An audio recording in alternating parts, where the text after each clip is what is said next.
Good evening, and welcome back to the Poe Museum. The name Edgar Allan Poe is known around the globe.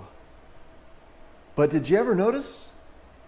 He didn't actually use that name during his lifetime. Just look around. We've got one of his letters over there signed Edgar A. Poe. Back there's one he signed E. A. Poe. Even his pocket watch over here engraved Edgar A. Poe. His knife, his name is engraved as E. A. Poe. And this also extends to his short stories, which he usually signed Edgar A. Poe. But back over there we have his most famous poem, The Raven. The first printing from the American Review in 1845 is signed Quarles, a pseudonym he supposedly used because he didn't think the poem was very good. It had been rejected so many times, he wasn't quite sure he wanted to risk ruining his reputation by putting his name on something that bad. But even lesser short stories, like over there, the first printing of Loss of Breath is signed with the pseudonym Littleton Berry. And it extended on to the rest of his life.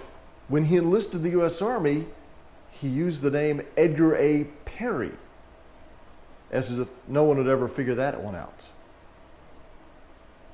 Throughout his life, Poe used a number of different names, but one that he didn't use was Edgar Allan Poe. We'll find out why on tonight's installment of the Curator's Crypt.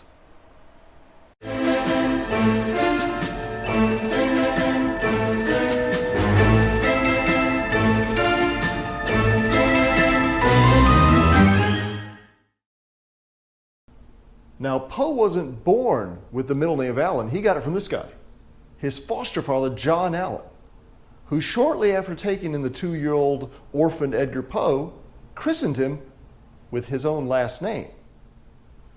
When Edgar was 6 and the Allans went to London on business, people around there called him Edgar Allan.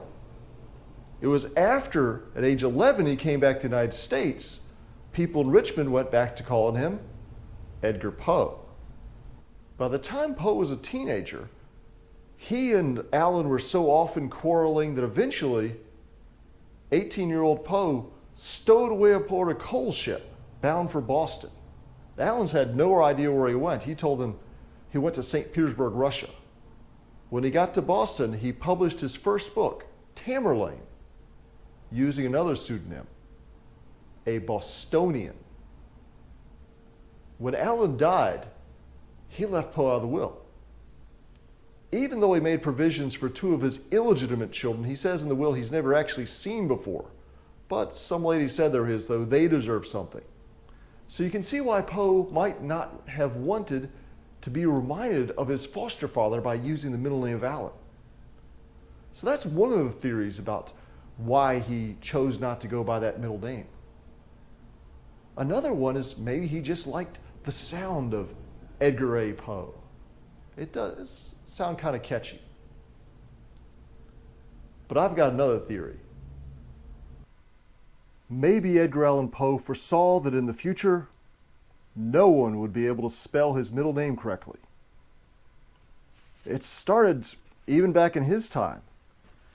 No less an authority on Poe than his literary executor and first biographer Rufus Griswold wrote this article in October 1850 for the International magazine, and check it out right there. He spelled Poe's middle name A-L-L-E-N. It's A-L-L-A-N. And it didn't stop with him. Book covers have his name misspelled on the spines. This is actually a bookcase for a rare, important Poe book, Alarath, Tamerlane, and Minor Poems. A collector bought this at the turn of the century for hundreds of dollars. So he thought he needed to preserve it in a special bookcase like this, and right there on the cover, misspelled the middle name again. But it gets worse.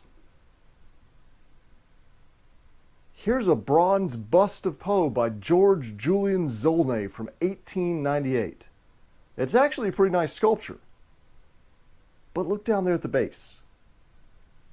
The artists misspelled it there too. How about this? It's a plaque placed on the site of John Allan's old office near Shockoe Hill Cemetery in Richmond.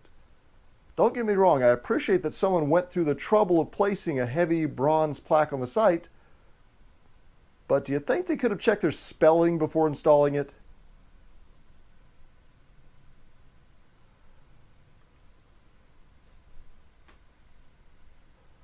So why do you think that Edgar Allan Poe didn't spell out the Allan in his name? Was it just a reminder of his hated foster father, John Allan, that he wished to forget? Did he just like the sound of Edgar A. Poe better? Or was there another reason entirely? Let us know down in the comments, and whatever you do, don't forget to spell his middle name Allan.